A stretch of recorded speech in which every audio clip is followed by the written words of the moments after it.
하나님께서 오늘 저와 여러분에게 주시는 말씀 요한복음 1장 19절 말씀입니다. 저와 여러분 하나님의 말씀 앞에 일어나겠습니다. 하나님을 존중히 여깁니다. 그래서 하나님의 말씀을 존중히 여깁니다. 그런 고백이고요. 그 고백으로 저와 여러분 함께 한 목소리를 읽겠습니다. 시작. 유대 사람들이 예루살렘에서 제사장들과 레위 지파 사람들을 요한에게 보내어서 당신은 누구요? 하고 물어보게 하였다. 그때의 요한의 증언은 이러하였다. 아멘. 우리의 앞뒤 좌우로 우리 축복의 인사 나누고 자리 앉겠습니다. 시작. 하늘 복 많이 받으세요. 땅의 복도 많이 받으시기 바랍니다. 하늘 복, 땅의 복이 저와 여러분에게 풍성하게 넘치시기를 축복합니다. 우리 다음 가족 여러분, 지난주에 요한복음 1장 이렇게 좀 읽어보셨습니까? 몇 번 읽어보신 것 같죠? 몇 번 읽어보셨어요? 우리 요한복음이 잘 이해가 되셨는지 모르겠습니다. 그런데 성경을 읽을 때 나에게 은혜가 되는 구절을 찾는 것도 좋지만 그보다 더 중요한 것이 도대체 하나님께서 이것을 통해서 무엇을 말씀하고 싶어 하시는가, 그것을 찾는 것이 훨씬 더 중요합니다. 그리고 또 하나님께서는 이 저자인 사도 요한을 통해서 지금 말씀하고 있잖아요. 이게 이 저자가 도대체 어떤 의도를 가지고 무슨 뜻으로 이 말씀을 하고 있을까? 여러분 그 안에서 우리 하나님의 의도를 함께 발견할 수 있을 것이라고 믿습니다. 우리 그런 마음으로 앞으로 우리 금년 1년 요한복음 안에서 정말 하나님께서 하시고 싶은 그 이야기가 먼저 들리고 거기에 반응하는 그런 저와 여러분의 우리 신앙생활이 되었으면 좋겠습니다. 여러분 이 요한복음은요 정말 엄청난 선언으로 시작이 됩니다. 예수님은 태초부터 계셨던 말씀이고 하나님이시고 창조주이신데 인간의 몸을 입고 이 땅에 오신 하나님이시다. 그런 선언입니다. 그러나 창조주이신 예수님께서 자기가 창조하신 자기 땅에 오셨는데 인간들이 그 예수님을 알아보지 못하고 그 예수님을 맞아들이지 않았습니다. 예수님을 창조주 하나님으로 알아보고 믿고 영접한 사람들에게는 하나님의 자녀가 되는 특권을 주셨는데 이 예수님을 알아보고 영접하는 것은 혈통으로 안 되고요. 육정으로, 이 육정이라는 것이 인간적인 노력입니다. 인간적인 노력으로 안 되고요. 사람의 뜻으로, 이건 다른 사람의 도움을 이야기하는 겁니다. 타인의 도움으로 되는 것이 아니라 오직 하나님의 은혜로만 된다는 것입니다. 예수님 안에는 은혜와 진리가 충만합니다. 우리는 은혜와 진리가 충만하신 예수님으로부터 특별히 은혜 위에 은혜를 더하여 받습니다. 우리는 이미 모세를 통해서 율법을 받았습니다. 우리는 율법을 통해서, 율법이 없는 이방인들은 양심을 통해서 하나님이 진리시라는 것, 그것을 어느 정도 알고 있습니다. 그러나 예수님을 통해서 그냥 진리이신 하나님이 아니라 은혜로 충만하신 그런 진리이신 하나님을 제대로 알게 됩니다. 원래 하나님을 본 사람은 아무도 없습니다. 모세조차도 하나님과 친구처럼 대화하고 하나님의 음성을 들었지만 하나님의 뒷모습만 보았을 뿐이지 하나님을 제대로 보지는 못했습니다. 그러나 하나님의 아들이신 예수님께서는 하나님의 그 진면목, 진짜 모습을 알고 계시고 그것을 저와 여러분에게 나타내셨습니다. 예수님께서 보여주신 하나님의 진면목, 그것은 은혜로 충만한 진리이시며 진리로 충만한 은혜이십니다. 우리는 예수님을 통해서만 하나님을 온전히 제대로 알 수 있습니다. 이런 선언이에요. 이런 선언. 그런데 다음 가족 여러분, 이 요한복음의 저자인 사도 요한이 밑도 끝도 없이 다짜고짜로 이렇게 엄청난 선언을 하고 이렇게 엄청난 주장을 하는 근거가 무엇입니까? 여러분, 사도 요한이 제시하는 그 첫 번째 근거는 바로 자기의 선생님인, 자기의 스승인 세례 요한입니다. 여러분, 사도 요한이 지금 소개하고 있는 세례 요한은 어떤 사람입니까? 여러분, 세례 요한하고 사도 요한을 잘 구별하셔야 되는 겁니다. 그런데 첫 번째가요, 이 세례 요한은 하나님께서 보내신 사람입니다. 세례 요한은 우연히 등장한 인물이 아니라 하나님께서 보내신 사람입니다. 여러분, 하나님께서 보내셨다는 것은요, 하나님의 타이밍에 하나님의 목적을 따라서 보내어졌다는 것을 이야기하는 것입니다. 여러분, 하나님께서 목적이 있으시다는 것은 하나님께서 저와 여러분의 인생에 인간 역사에 관심이 있으시고 인간 역사를 섭리하시고 인간 역사에 구체적으로 개입하고 계신다는 그런 뜻입니다. 여러분, 세례 요한만 하나님의 보내심을 받은 것이 아니고요. 저와 여러분 모두가 마찬가지예요. 저와 여러분 우연히 던져진 존재가 아닙니다. 하나님의 보내심을 받아서 이때에 대한민국 땅에 태어난 보내어진 그런 사람들인 것입니다. 그런데 그렇다면 하나님께서 바로 그때에 세례 요한을 보내신 목적이 무엇인가? 여러분 그 7절을 자세히 보시기 바랍니다. 세례 요한이 빛이신 예수님을 증언하게 해서 세례 요한을 통해서 모든 사람이 믿게 하려는 것. 여러분 이게 하나님의 목적이었습니다. 세례 요한은 하나님께서 준비하시고 하나님께서 보내신 증인입니다. 그래서 저와 여러분이 세례 요한을 제대로 알면 예수님을 믿게 되어 있는 것입니다.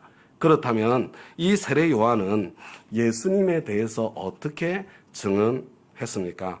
여러분 어떻게 증언했어요? 이분이 내가 말씀드린 바로 그분입니다. 이렇게 지금 세례 요한이 예수님을 증거하고 있는 거예요.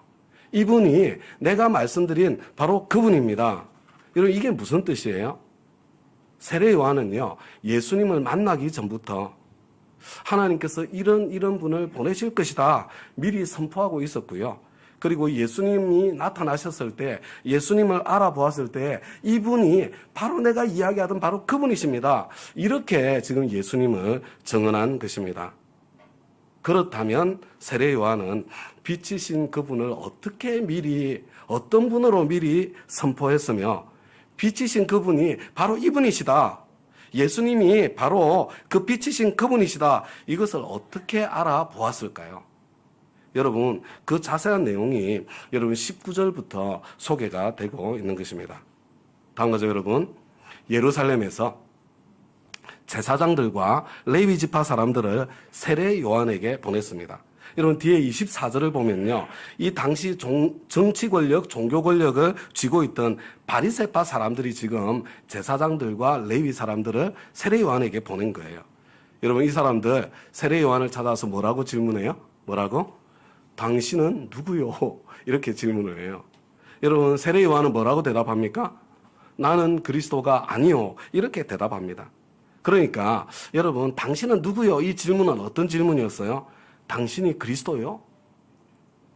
당신이 우리가 기다리는 메시아요? 지금 이렇게 질문을 한 거예요.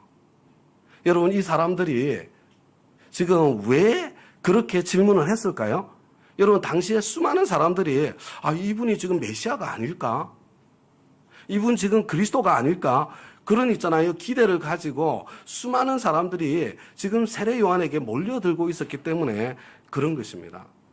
실제로 이 세례 요한이라는 사람은 정말 특별한 사람이었습니다. 여러분 이분의 출생 자체가 정말 특별한 기적적으로 태어난 그런 분 아니에요. 여러분 태어날 때부터 사방에 소문이 다 퍼졌습니다. 그리고 당시에는요, 제사장의 자식으로 태어나잖아요. 그럼 자동적으로 제사장이 되는 그런 특권과 권리가 있었습니다. 그런데 이 세례 요한은 자기의 그 특권을 내려놓고 불편한 광야에서 살았습니다. 여러분 폼나고 멋있는 세마포 옷을 입는 대신에 낙타 트롯을 입었습니다.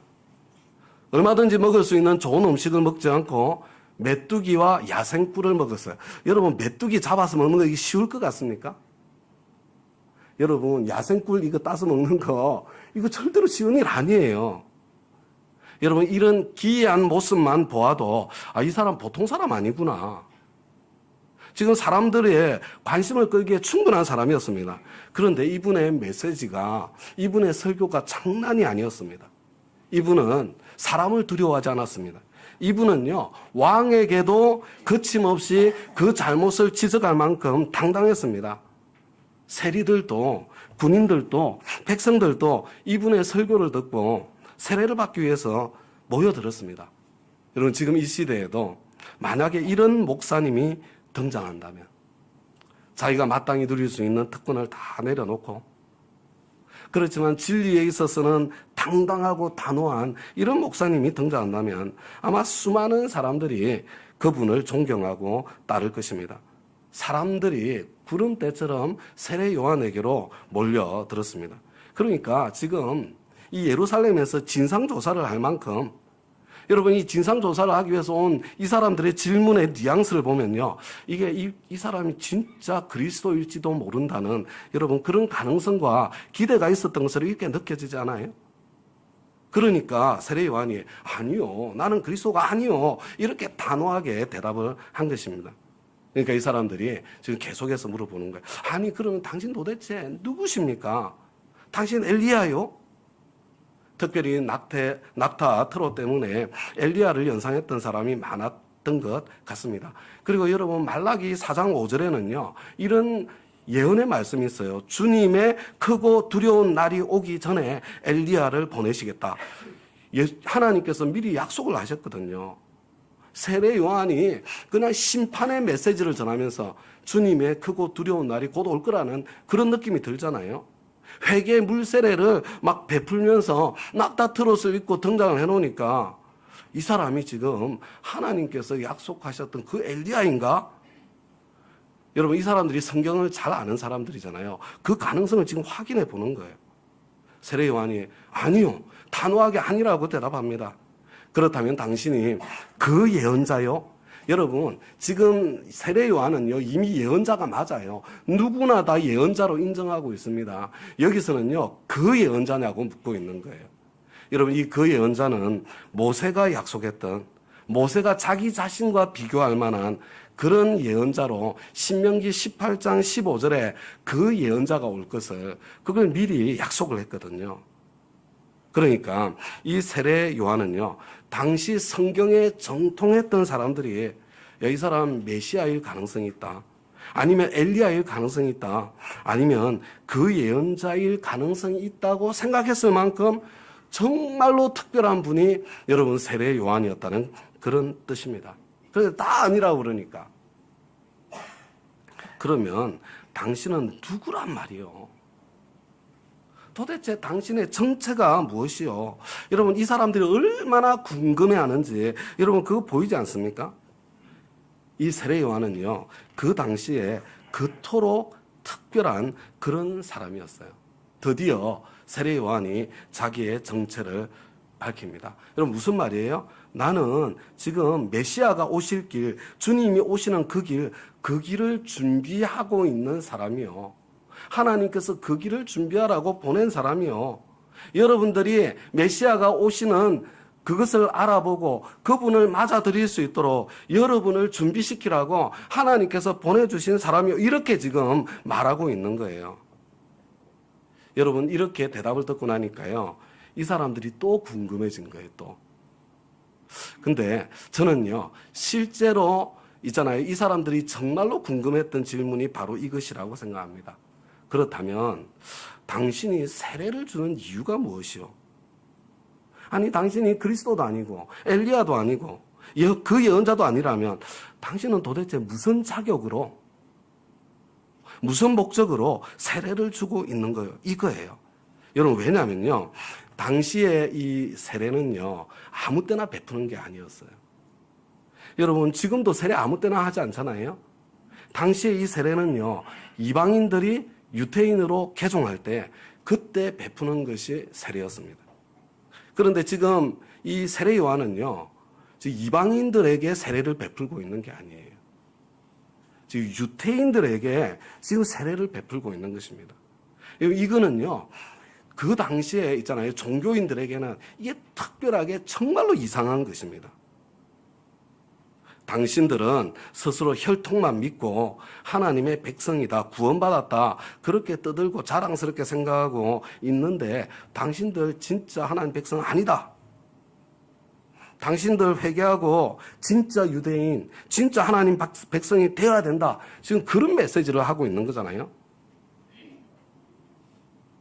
이것은요. 당시 종교 지도자들의 권위를 정면으로 부정하는 행위였습니다. 다음과 같이 여러분 한번 생각해 보시기 바랍니다. 우리 교회에 예수님 영접 모임이 있고 그리고 그 다음에 세례를 베풀잖아요. 그런데 어떤 아주 특별하고 이상한 사람이 나타나가지고 아니 그게 무슨 예수님을 영접하는 거냐, 그게 무슨 세례냐, 당신들 제대로 회개하고 다시 세례받아, 여러분, 만약에 그런 일이 생긴다면, 여러분, 이건 뭐예요? 그 메시지가 뭡니까? 우리 교회 예수님 영접 모임, 우리 교회 세례, 그거 인정하지 못하겠다. 그거 부정하는 거 아니에요? 여러분, 누가 제일 불편하겠어요? 만약에 그런 일이 생기면. 담임 목사님, 제가 얼마나 불편하겠어요? 얼마나 불편하겠습니까? 여러분, 이 세례 요한의 이 행위는요, 당시 종교 권력자들이 소중히 여기고 있던 이 유태인의 혈통의 가치, 당시 종교 지도자들이 가지고 있던 유태인이라는 혈통의 가치 자체를 부정하는 것이었고요. 당시 종교 권력자들의 권위 자체를 부정하는 행위와 같았습니다. 그래서 당신 무슨 자격으로, 당신 무슨 뜻으로, 당신 무슨 목적으로 지금 세례를 베풀고 있는 거요? 지금 그렇게 따져 묻고 있는 그런 분위기예요. 여러분, 이 세례 요한이 있잖아요. 세례를 베푸는 이 행위 자체 있잖아요. 이게 당시에 너무나 강렬한 메시지였다는 것입니다. 여러분, 여기에 대한 세례 요한의 대답을 우리 함께 한번 한 목소리로 읽어 보겠습니다. 시작. 요한이 대답하였다. 나는 물로 세례를 주오. 그런데 여러분 가운데에 여러분이 알지 못하는 이가 한 분 서 계시오. 그는 내 뒤에 오시는 분이지만 나는 그분의 신발끈을 풀 만한 자격도 없소. 이것은 요한이 세례를 주던 요단강 건너편 베다니에서 일어난 일이다. 여러분, 지금 한번 잘 보세요. 이게 세례 요한의 대답이거든요. 여러분, 답이 되셨어요? 당신 왜 세례를 베푸시오? 여러분, 이 질문에 대한 답이 되셨습니까? 세례 요한이 왜 세례를 베푸는지 그 이유를 아시겠어요? 이거 뭔가 빠진 것 같잖아요. 이거 동문서답 하는 것 같지 않습니까? 다음과 같이 여러분, 저와 여러분이 성경에는 여러 대화들이 나오잖아요.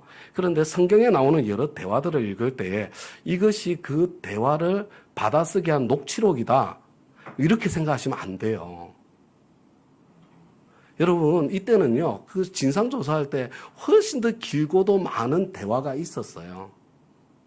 여러분, 지금 이거는 녹취록이 아니고요. 지금 당시에 있었던 대화 내용 중에 중요한 내용을 발췌해 놓은 발취록이에요.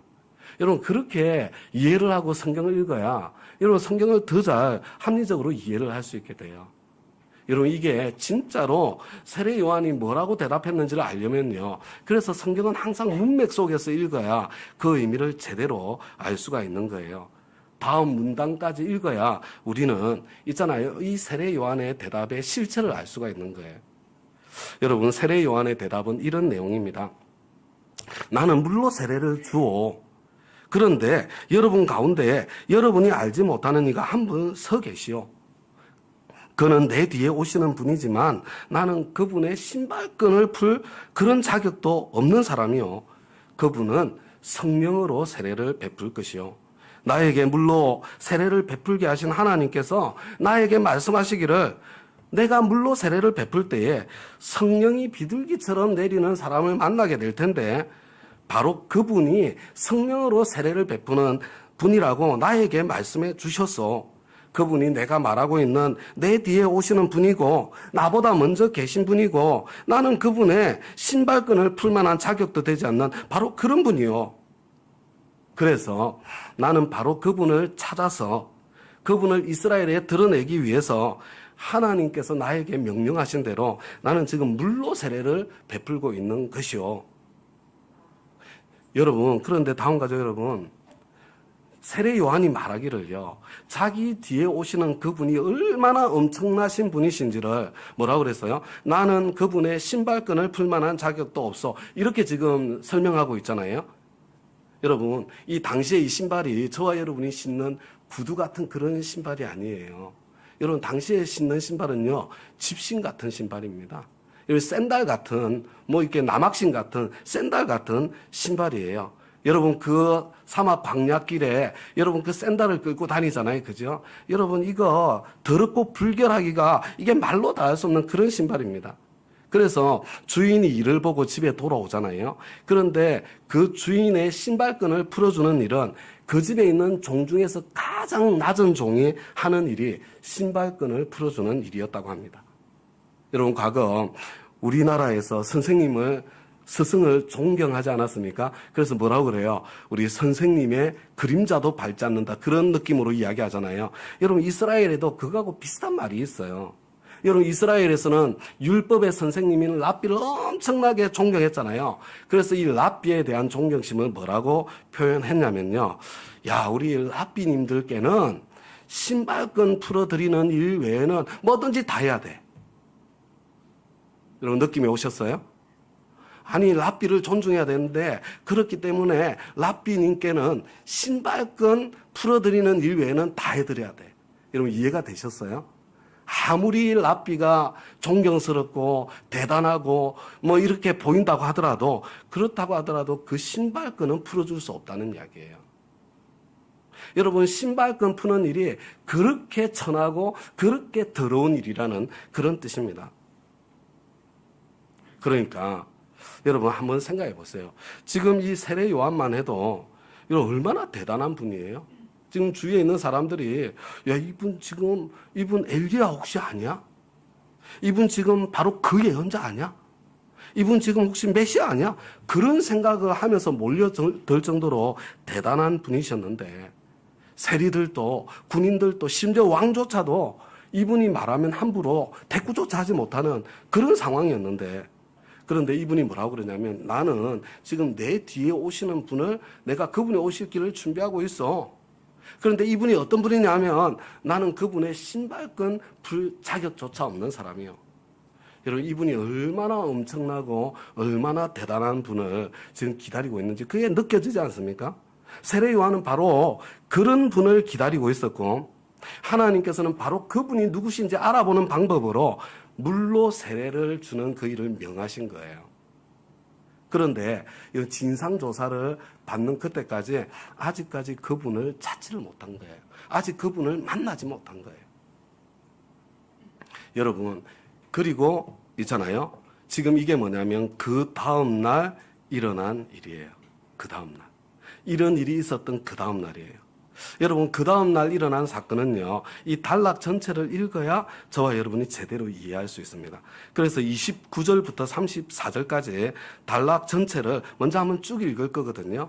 여러분, 그러고 난 뒤에 다시 차근차근 다시 살펴볼 거예요. 여러분, 이 장면을 마음속에 그려보시면서 여러분 한번 우리 읽어보도록 하겠습니다. 시작. 다음날 요한은 예수께서 자기에게 오시는 것을 보고 말하였다.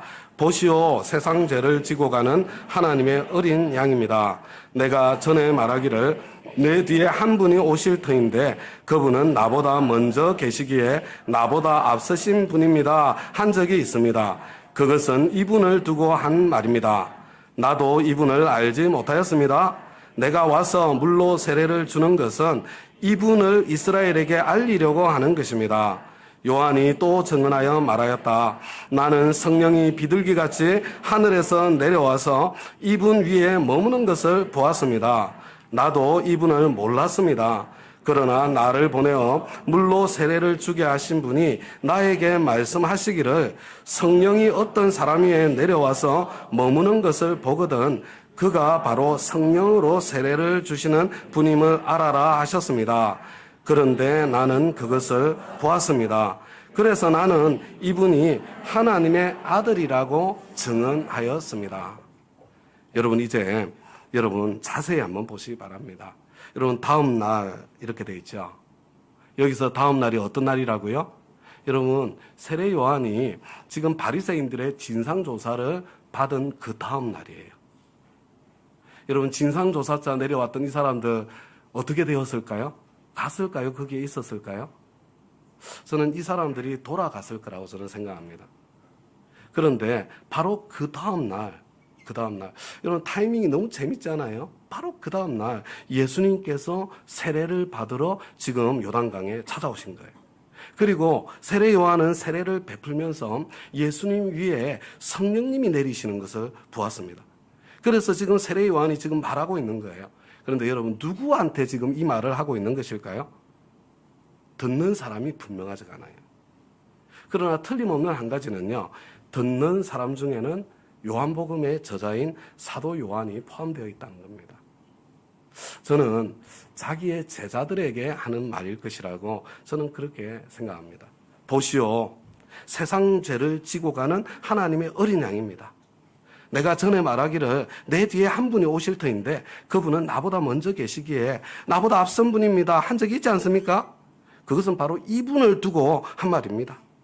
다음 가족 여러분, 세례 요한은요, 진상조사 받기 전부터, 이전부터요, 지금 자기 뒤에 오실 분에 대한 이야기를 하고 있었다니까요. 세례 요한이 계속 말합니다. 나도 이분이 누군지 몰랐습니다. 내가 물로 세례를 주는 것은 이분을 찾아내서 이스라엘에게 알리기 위해서였습니다. 나는 성령이 비둘기같이 하늘에서 내려와서 이분 위에 머무는 것을 보았습니다. 나도 몰랐습니다, 이분을. 그런데 하나님께서 나에게 물로 세례를 베풀게 하시면서 말씀하시기를 성령이 어떤 사람 위에 내려와서 머무는 것을 보거든 그가 바로 성령으로 세례를 주시는 분임을 알아라 나에게 말씀하셨는데 나는 바로 그것을 본 것입니다.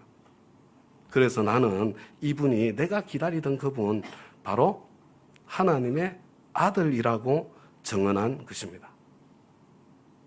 다음 가족 여러분, 지금 세례 요한이 예수님을 만나고 지금 예수님에 대해서 증언한, 여러분 세례 요한이 예수님에 대해서 증언한 핵심 내용이 뭐예요?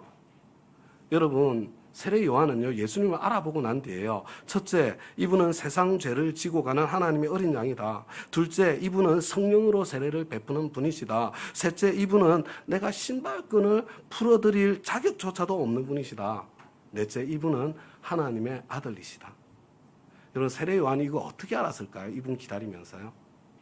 광야에서 그 긴 시간을 하나님 앞에 기도하고 하나님과 독대하면서 하나님께서 가르쳐 주신 내용 아니겠어요? 그런데 이분이 바로 그분이다. 예수님이 바로 그분이다. 이것을 증언하며 주장하는 근거가 무엇입니까?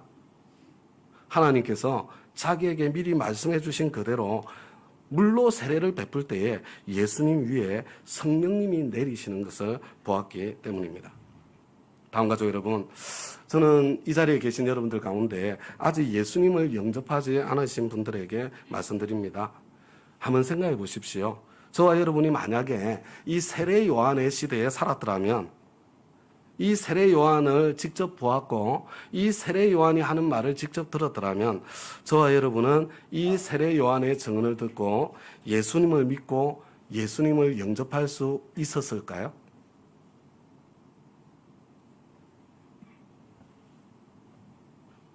지금도 그렇지 않습니까? 저와 여러분 주위에 예수님 믿는 사람들 한번 생각해 보시기 바랍니다. 저와 여러분이 알고 있는 사람 중에 여러분 예수 믿는 사람들 중에요 진짜 대단한 분들 많이 있습니다. 여러분 이어령 교수님 같은 분, 시대의 지성이라고 하는 얼마나 대단한 분이세요? 여러분 아실는지 모르겠지만 저한테는 이 정근모 박사님이 저한테 너무 대단한 분이시거든요. 여러분 정근모 박사님 같은 분, 여러분 손양훈 목사님 같은 분, 제가 지난 금요일 날 이 서울대학교 서울대학 교회라고 교회가 있더라고요. 그 교회를 담임하시는 목사님을 만났어요. 이분이 가정교회를 배우고 싶다고 우리 교회를 찾아오셨어요. 그런데 대화 중에 이분이 말씀하시기를 서울대학교 그 쟁쟁한 교수님들 중에 이 교수님들의 크리스찬 모임이 있는데 거기에 활동하시는 분이 200명 정도 된대요. 서울대학교 교수님들이. 여러분 이런 쟁쟁한 분들이 예수님을 믿고 예수님을 따르고 예수님께 인생을 걸고 그래서 그렇게 그분들이 증언하고 있어도 그런데도 예수님 믿고 따르기가 쉽지 않잖아요.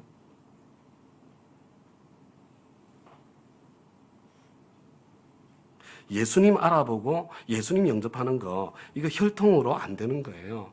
인간적인 노력으로 되는 게 아닙니다. 다른 사람의 도움으로 되는 게 아니에요. 이거 오직 하나님의 은혜로 되는 것입니다. 여러분 믿음은 진짜 하나님의 은혜의 선물이에요. 그런데 여러분 이 세례 요한은요 지금 제가 이렇게 말씀드렸던 이런 분들 있잖아요. 저와 여러분이 알고 있는 어떤 분들보다 더 대단한 분이었을 가능성이 많아요. 그 당시에 이분은 하나님을 섬기는 데 있어서 자기의 특권을 다 내려놓았습니다. 광야에서 불편하게 살면서 약대 트롯을 입고 메뚜기 잡아먹고 여러분 야생꿀 다 먹고 그럼에도 불구하고 하나님의 진리를 지키는 데 있어서는 사람을 두려워하지 않고 심지어 왕도 두려워하지 않았고 그래서 결국은 자기 목숨을 내놓은 사람이에요.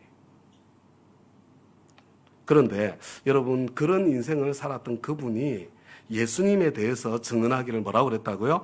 이분은 세상 죄를 지고 가는 하나님의 어린 양이다. 이분은 성령으로 세례를 베푸는 분이시다. 이분은 내가 그분의 신발끈도 풀어드릴 수 없을 만큼 높으신 분, 바로 하나님의 아들이다. 이렇게 증언한 거예요. 여러분, 그런 세례 요한 같은 분이 이렇게까지 증언을 했는데도 불구하고 그래도 예수님 믿고 영접하는 있잖아요. 그거 주저하는 사람들. 여러분 한번 생각해 보세요. 이거 이렇게까지 하나님께서 하셔도 나는 예수 믿고 영접하기가 주저가 된다. 이거 얼마나 엄청나요? 여러분 이렇게까지 증언하는데도 불구하고 저와 여러분 예수 믿는다 말하잖아요. 나 예수 믿는다. 그런데 예수 믿는다고 하면서 예수님 알기를 얼마나 우습게 아는지, 얼마나 우습게 아는지. 평상시에는 예수님 그냥 없는 것처럼 계시지도 않는 것처럼 무시하고 지내다가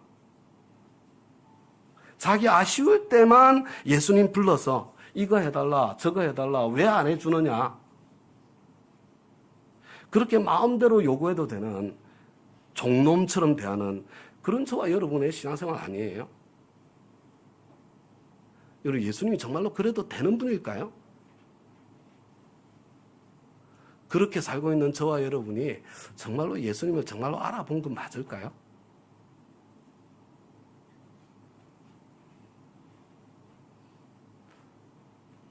그런데 정말로 놀라운 것은요, 세례 요한의 제자였던 사도 요한과 그 친구들도 여러분 세례 요한의 이 놀라운 엄청난 증언을 듣고도 예수님을 영접하지 못했던 것이 아닌가, 저는 그렇게 생각이 됩니다.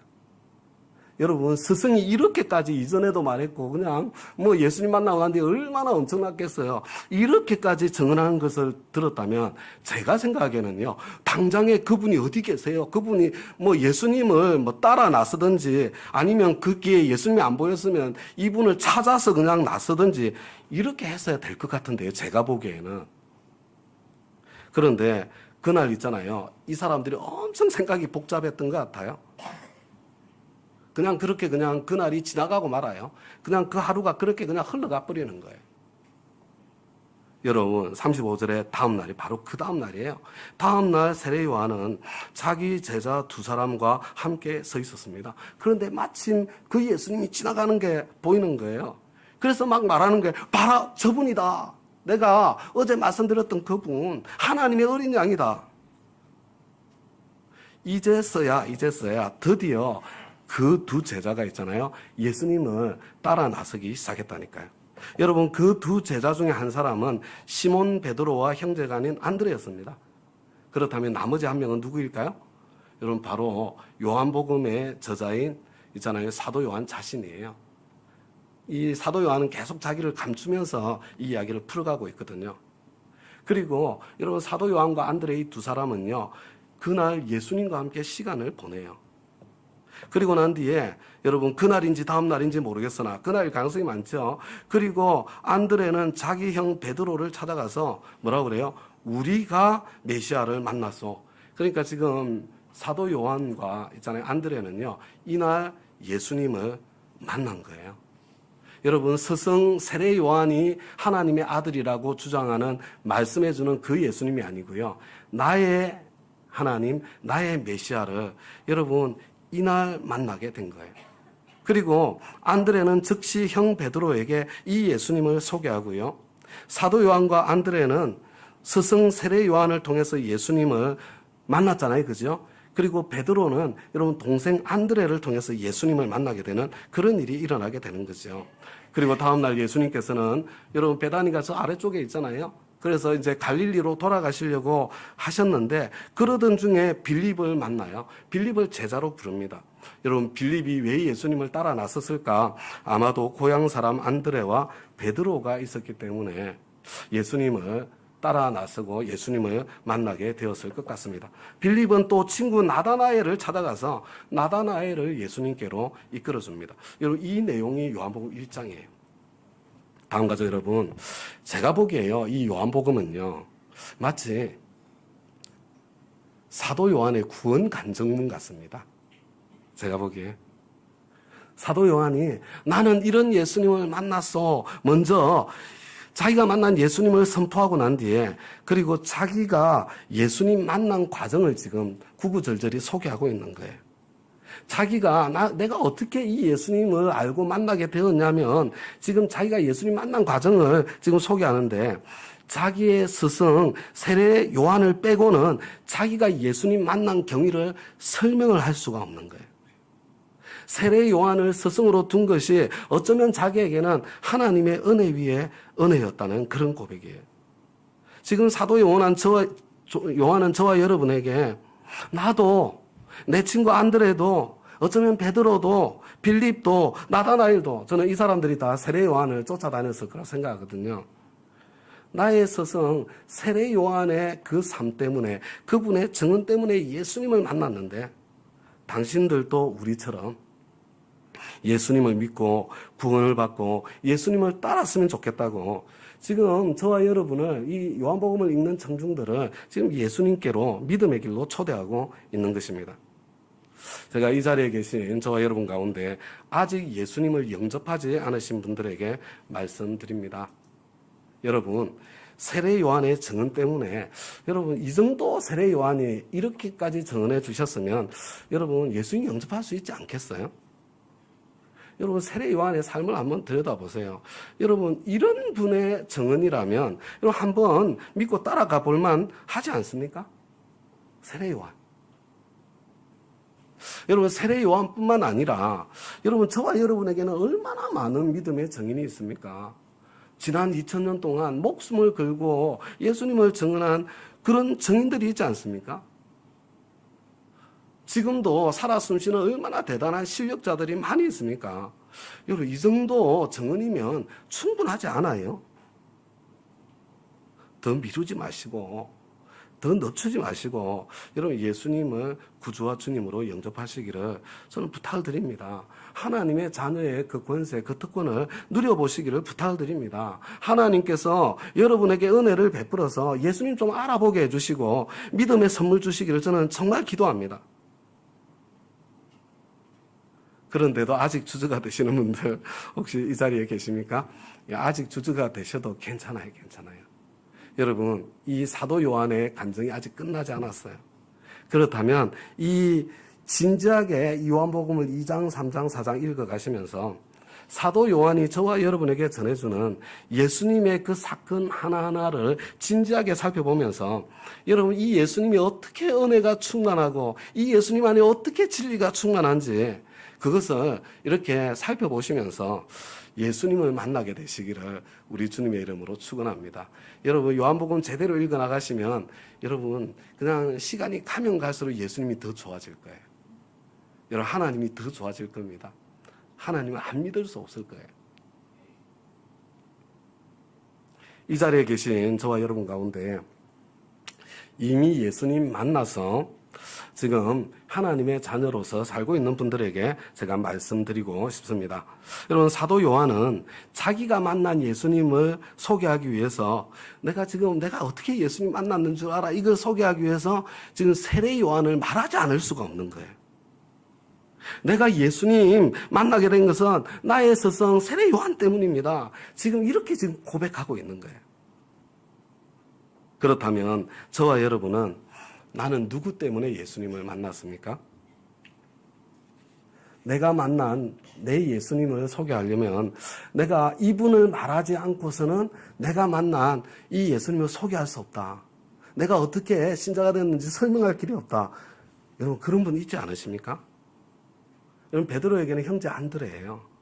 나다나엘에게는 와보라 별말도 아닌데 한마디 해준 빌립일 것입니다.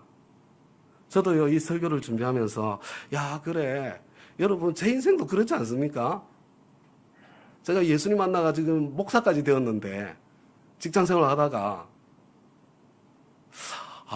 오늘의 내가 예수님 이렇게 만나기까지 이 사람을 빼고는 그 이야기를 할 수 없다. 그 사람이 누굴까? 저 설교 준비하면서 이제 찬찬히 이렇게 곱씹어보고 되씹어보는 그런 시간이었거든요. 여러 사람이 생각났어요. 한두 사람이 아닙니다. 저는 너무나 많은 사람들에게 사랑의 빚을 지고 있습니다. 그런데 제가 이게 신앙의 철이 들고 나니까요. 지금은요, 딱 제일 먼저 생각나는 분이 계세요. 저희 온 집안에 한 사람도 예수 믿는 사람이 없었는데, 저희 아버지가 팔남매시거든요. 아들 7에, 그러니까 할아버지가 딸 하나, 그 중에 6째 며느리. 여러분, 이게 옛날에 동서지간에 있잖아요. 이게 군기가 얼마나 엄하고 심했는지 몰라요. 그 윗동서들한테 온갖 구박을 다 당하면서도 그래도 온 집안을 위해서 제가 구원받을 수 있도록 기도해 주셨던 6째 숙모님. 숙모님으로는 5째죠. 5째. 사실은 이분의 그 간절한 기도가, 그 기도를 빼고는 내가 예수님 만난 이 사건을 설명할 수 없겠구나, 그런 생각을 하게 되는 거예요. 여러분, 사도 요한에게 세례 요한과 같은 사람, 여러분, 저와 여러분에게도 내가 예수 믿기까지 그 역할을 한 그 사람이 있다니까요. 부모님일 수도 있고, 배우자일 수도 있고, 친구일 수도 있고, 선생님일 수도 있을 것입니다. 여러분, 이번 주간에 제가 여러분들한테 부탁드려요. 여러분, 꼭 한번 내가 만난 예수님은 이런 분이다. 내가 이 예수님을 만나기까지 내가 이 사람은 빼고 말할 수 없다. 여러분, 그 한 분을 꼭 생각해 보시고요. 여러분, 꼭 이번 주에는 그분께 감사의 인사를 전하시는 그런 한 주간이 되시기를 바랍니다. 그런데 다음과 같이 여러분, 여기서 한 걸음 더 나갔어요. 내가 다른 사람의 인생의 신앙 여정에 바로 이 세례 요한의 역할을 해드린 그런 한 사람 혹시 있습니까? 여러분, 목자 목녀의 삶을 산다는 건 무엇입니까? 바로 그 어떤 사람의 구원을 설명할 때 내가 없으면 그 사람의 구원이 설명되지 않는 바로 이 사도 세례 요한의 역할로 여러분 받은 부르심, 이게 목자 목녀로의 부르심 아니에요? 저와 여러분이 하나님의 보좌 앞에 섰을 때 여러분, 나의 섬김으로 구원받은 사람들도 하나님의 보좌 앞에 함께 서게 될 거예요. 그런데 그 사람이 이렇게 이야기하는 거예요. 주님, 그때는 모든 것이 명백하게 다 드러나거든요. 주님, 저 목자님이 아니었으면 저는 천국에 올 수 없었습니다. 주님, 저의 구원은 우리 목련님 없이는 절대로 설명할 수가 없습니다. 여러분, 이렇게 고백할 때에 여러분, 나를 통해서 구원받은 그 한 분 한 분이 예수님 앞에서 나의 자랑이요, 나의 영광이요, 나의 기쁨의 면류관이 되지 않겠습니까? 여러분, 그래서 사도 바울이 빌립보서 4장 1절에 보면요, 이 빌립보 성도들을 향해서 이렇게 이야기해요. 그러므로 사랑하고 사모하는 나의 형제 자매 여러분, 나의 기쁨이요, 나의 면류관인 사랑하는 여러분. 여러분, 이거 기쁨의 면류관, 영광의 면류관, 자랑이면 다른 거 아니에요. 내가 아니면 설명되어지지 않는 구원의 스토리를 가진 사람들, 이분들이 나의 면류관이에요. 다음 가죠, 여러분. 나는 누구에게 세례 요한이 되어 주었던가? 나는 누구에게 세례 요한이 되어 줄 것인가? 여러분, 지금 한번 이렇게 생각해 보시기 바랍니다. 다음 가죠, 여러분. 내가 하루 중에 나의 시간을 가장 많이 쓰는, 시간을 가장 많이 보내는 현장이 어디입니까? 여러분, 내가 내 시간 가장 많이 보내는 거기가 우선적으로 내가 세례 요한처럼 예수님의 증인으로 살아야 될 바로 그 현장 아니겠어요? 저는 저와 여러분 가운데 많은 분들이 내가 가장 많은 시간을 보내는 현장이 저는 직장일 거라고 생각합니다. 일터일 거라고 생각해요. 뭐 집에서 시간 더 많이 보내긴 하는데 그 중에 상당 시간이 자는 시간이잖아요. 자는 시간. 저와 여러분이 일터에서, 직장에서 여러분 먼저 세례 요한의 역할을 하는 그런 사람이 되어야 됩니다. 여러분, 막 이렇게 회사 동료가 어느 날 당신 예수 믿는 사람이었어? 여러분, 이것도 느낌과 뉘앙스가 상당히 다르다는 거 아시겠죠? 막 이 냉소적인 투로 당신 예수 믿는 사람이었어? 만약에 그런 투의 말을 듣게 된다면 이것은 크리스찬으로서요 너무나 비극적인 일입니다. 나는 예수 믿는 사람이라면 좀 이기적이고 자기밖에 모르고 그냥 종교에 미쳐있는 광신자인 줄 알았는데, 야, 당신처럼 예수 믿는 사람도 있네. 당신이 믿는 예수라면 나도 한번 믿어보고 싶어. 여러분, 그런 말을 들을 수 있는 매력적인 사람이 되어야 됩니다. 여러분, 바로 그런 삶을 베드로전서 3장 15절에서는요 저와 여러분에게 이렇게 말씀해 주는 거예요. 너희 마음에 그리스도를 주로 삼아 거룩하게 하고, 저와 여러분의 삶 가운데 은혜와 진리가 같이 가득 차 있어야 되거든요.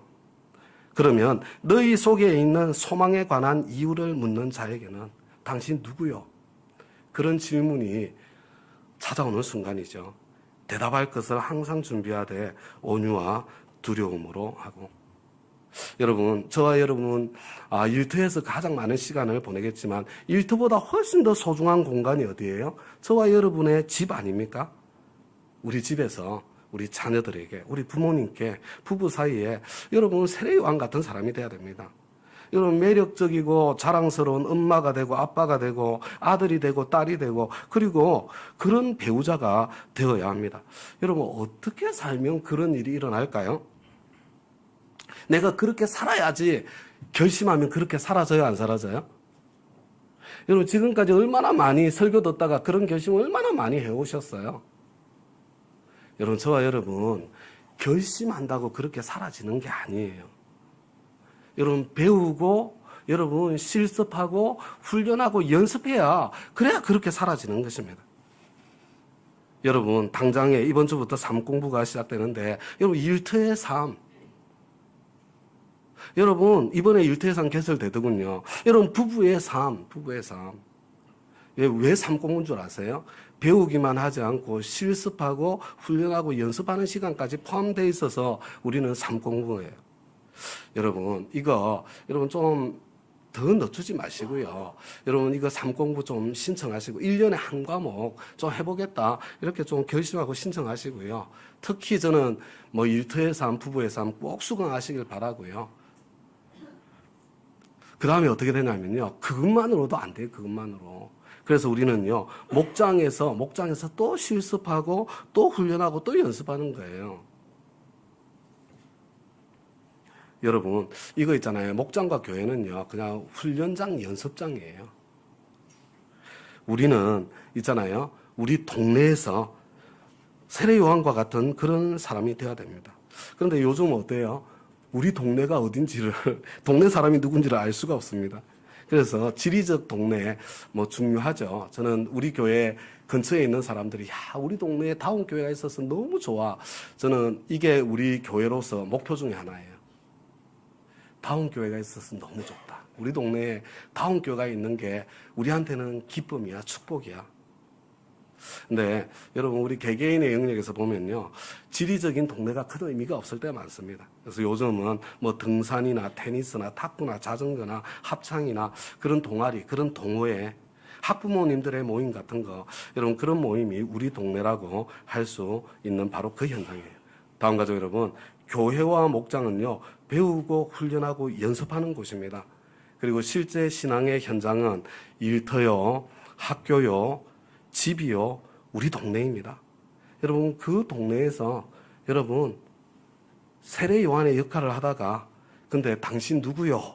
라는 질문을 여러분 받을 수 있는 그런 삶을 살다가, 그러면 내가 가지고 있는 소망에 대한 이유를 궁금해하는 사람들을 만나게 되거든요. 그러면 어떻게 해요? 그때 그 사람을 우리 목장에 초대해서 목장 식구와 함께 있잖아요, 부대끼며 살아가며 섬기다가 자연스럽게 교회의 생명의 삶으로, 교회의 예수님 영접 모임으로 이끌어주는 것, 이게 가정교회 신앙생활의 큰 그림이에요. 큰 그림. 바로 이것이 저와 여러분이 세례 요한의 역할을 하는 사람으로 살아가는 삶의 방식입니다. 당장 내일 모레 이번 주 화요일부터 그죠? 삶 공부 시작되는데 특별히 생명의 삶도 시작되지 않습니까? 여러분 그렇게 살다가 지금 생명의 삶으로 초대해야 될 분들이 있잖아요. 여러분 거절당할까 봐 두려워하지 마시고요. 그냥 찔러봐야 돼요. 야 생명의 삶 한번 해보자. 그래서 아니 안 돼. 그러면 그래 괜찮아. 뭐 다음에도 있는데 꼭 지금 해야 되는 거 아니야? 이러고 그냥 지나가시면 돼요. 여러분 그것 때문에 뭐 상처받고 이럴 필요 전혀 없어요. 하나님의 때가 되면요. 그래 한번 해볼까. 이럴 때가 온다니까요. 그런데 내가 해야 될 거는요. 찔러보는 데까지는 해야 돼요. 거절에 대한 두려움 때문에 아무것도 하지 마시고 생명상 꼭 들어야 될 분 있으면 야 이거 한번 해보면 어때? 이렇게 한번 이야기해 주시고요. 그래서 여하튼 우리 VIP들에게는 생명의 삶으로 그리고 저와 여러분은 우리 나에게 꼭 필요한 내 삶 공부로 이렇게 순종해서 그래서 세례 요한의 삶을 실제로 살아낼 수 있는 실력을 가진 사람으로 그렇게 성장해가는 이번 한 주간 되시기를 우리 주님의 이름으로 부탁드립니다. 이제 우리 다 함께 자리에서 일어나셨어요. 예수님은 누구신가? 이 찬송인데요. 여러분 이거 그 예수님을 내가 진짜 경험해 봤나? 내가 그 예수님을 경험해 보기를 기도하는 마음으로 찬양하는 거예요. 이미 내가 그 예수님을 이미 경험으로 알고 있다면요. 나의 가장 소중한 분들, 나의 VIP님들이 내가 그들에게 세례 요한의 역할을 해서 그분들도 예수님을 경험으로 만나게 되고 알게 되기를 기도하는 마음으로 나를 위해서 나의 소중한 사람들을 위해서 기도하는 마음으로 함께 우리 다 같이 찬양하겠습니다.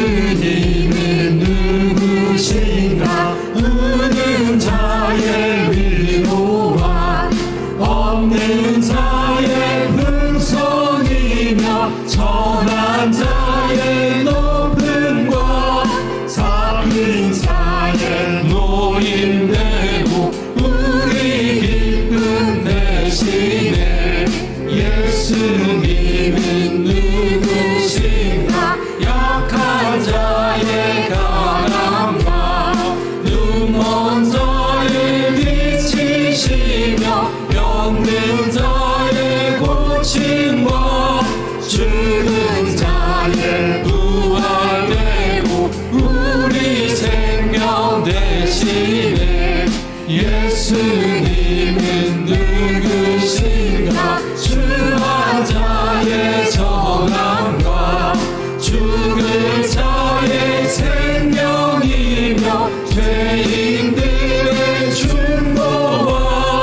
멸망 자의 구원되고 우리 평화 대신에 예수님은 누구신가? 온 교회의 머리와 온 세상의 구주시며 모든 왕의 왕이요 심판하실 주님 되고 우리 영광 되시네.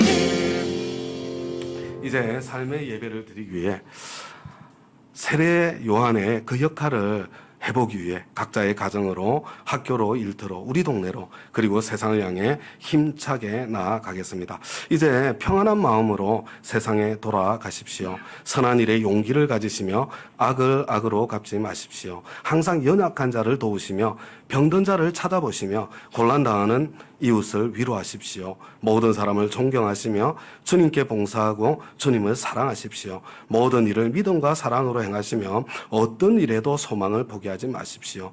그리고 거룩하신 성령께 순종하여 기쁨과 감사의 생활을 해나가십시오. 우리 하나님 아버지는 여러분을 항상 도와주실 것입니다. 이제는 우리 주 예수 그리스도의 은혜와 하나님 아버지의 그 크고 놀라우신 사랑과 성령님의 감동감화 교통 충만 역사 위로하심이 사랑하는 우리 다운 가족들 한 분 한 분의 금머리 위에 순종의 발걸음 위에 지금부터 영원까지 함께 하옵시기를 우리 주 예수 그리스도의 이름으로 간절히 축원하옵나이다. 아멘. 아멘.